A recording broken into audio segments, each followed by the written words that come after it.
ಬ್ಯಾಂಕುಗಳು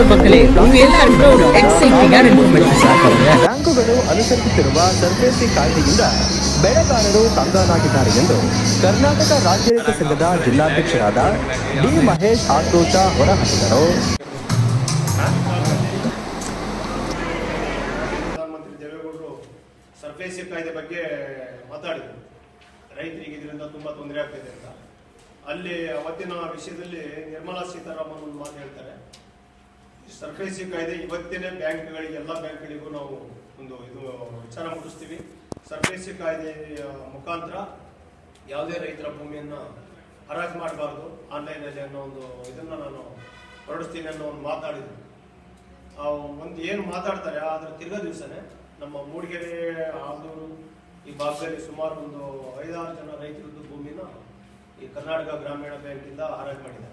ಸುದ್ದಿಗೋಷ್ಠಿಯಲ್ಲಿ ಮಾತನಾಡಿದ ಅವರು, ಈ ಕಾರಣ ಕಾಯ್ದೆ ರದ್ದತಿಗಾಗಿ ಕೇಂದ್ರ ಸರ್ಕಾರದ ಮೇಲೆ ಒತ್ತಡವಿದ್ದರೂ ಕೇಂದ್ರ ಸರ್ಕಾರ ಈ ಕಾಯ್ದೆಯನ್ನ ಹಿಂಪಡೆದಿಲ್ಲ. ಈ ಕಾರಣದಿಂದ ಬೆಳೆಗಾರರು ತಮ್ಮ ಕಾಫಿ ತೋಟಗಳನ್ನು ಕಳೆದುಕೊಳ್ಳುವಂತಾಗಿದೆ ಎಂದರು.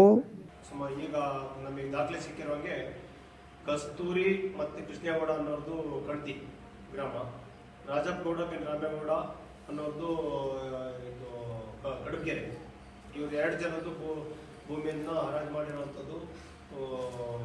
ಒಂದು 18ನೇ ತಾರೀಕು ನಾಳೆ ಇದೆ ಹರಾಜು, ಇನ್ನೊಂದು 20ನೇ ತಾರೀಕು ಇದೆ. ಇವೆರಡನ್ನೂ ಕೂಡ ನಾವು ವಿರೋಧ ಮಾಡ್ತಾ ಏನು ನಮ್ಮ ವಿತ್ತ ಮಂತ್ರಿಯವರು ಹೇಳಿದರು ಆ ಹೇಳಿಕೆಗೂ ಕೂಡ ಒಂದು ಮಾನ್ಯತೆ ಇಲ್ವಾ.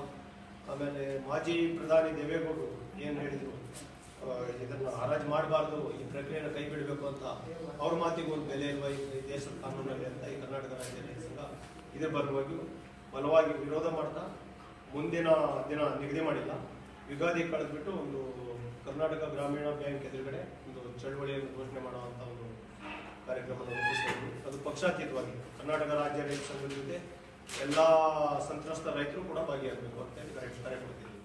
ಸುದ್ದಿಗೋಷ್ಠಿಯಲ್ಲಿ ಜಿಲ್ಲಾ ವಕ್ತಾರರಾದ ಶಿವಣ್ಣ ಮುಂತಾದವರು ಉಪಸ್ಥಿತರಿದ್ದರು.